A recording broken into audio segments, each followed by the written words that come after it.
ఈరోజు రంజాన్ మాసం సందర్భంగా మెహందీ ప్రోగ్రామ్ని నెల్లూరు నగర నియోజకవర్గంలో 42వ డివిజన్లో ఏర్పాటు చేయడం చాలా సంతోషంగా ఉంది. అందరికీ తెలిసిందే, రంజాన్ మాసం అందరికీ కూడా ముస్లిం సోదర సోదరీమణులందరూ కూడా చాలా పవిత్రంగా దీన్ని కార్యక్రమాన్ని చేయడం, 30 రోజుల పాటు వారందరూ కూడా ఉపవాసం ఉండడం, అలానే రోజుకి 5 సార్లు వాళ్ళు ప్రేయర్స్ చేయడం, కానీ సమాజం బాగుండాలి, అందరూ బాగుండాలా, అందులో నేను ఉండాలా అన్న ఆలోచనతో వాళ్ళు చేసేటువంటి ఈ కార్యక్రమాలన్నీ కూడా మొత్తం సమాజానికంతా కూడా ఒక స్ఫూర్తిదాయకమనే చెప్పచ్చు.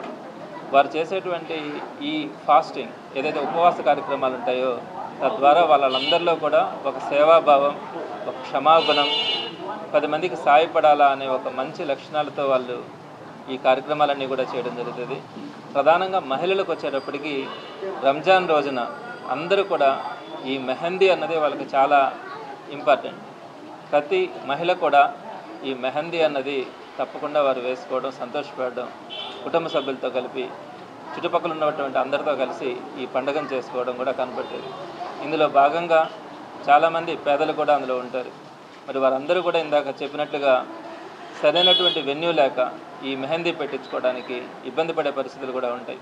అందులో భాగంగా ఈరోజు కరీముల్లా గారు, అలానే యజ్దాని యువకుడు 10 మందికి సాయం చేయాలనే ఒక లక్షణం ఉన్నటువంటి వ్యక్తి ఈ కార్యక్రమాన్ని ముందుండి అలానే హంజా హుసేని బాయ్ కానీ, వీరందరి అలీం బాయ్ కానీ, నెక్స్ట్ మస్తాన్ బాయ్ కానీ, నెక్స్ట్ మున్వర్ కానీ, వీరందరూ కూడా కలిసి ఈరోజు ఈ కార్యక్రమం సిద్దిక్ కానీ సుమారుగా 1000 మంది మహిళలకి ఉచితంగా ఎక్కడా కూడా 1 రూపీ కూడా ఛార్జ్ చేయకుండా వారందరికీ కూడా ఉదయం నుంచి సాయంత్రం వరకు వచ్చిన వారందరికీ ఒక క్వాలిటీ మెహందీ అంటే వేసే కోన్స్ దగ్గర నుంచి మంచి టెక్నీషియన్, మంచి స్కిల్ కలిగినటువంటి మహిళల దగ్గరనే మీరు కూడా చూస్తుంటారు.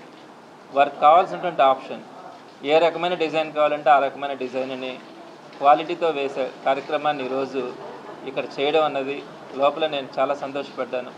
వారందరూ కూడా సంతోషంగా చిన్న బిడ్డల దగ్గర నుంచి వృద్ధుల దాకా ప్రతి మహిళ కూడా వచ్చి ఈరోజు ఈ మెహందీ పెట్టించుకుంటూ ఉండడం, దీంట్లో పార్టిసిపేట్ చేయడంలో వారందరూ కూడా మహిళలు కానీ అలానే ఈ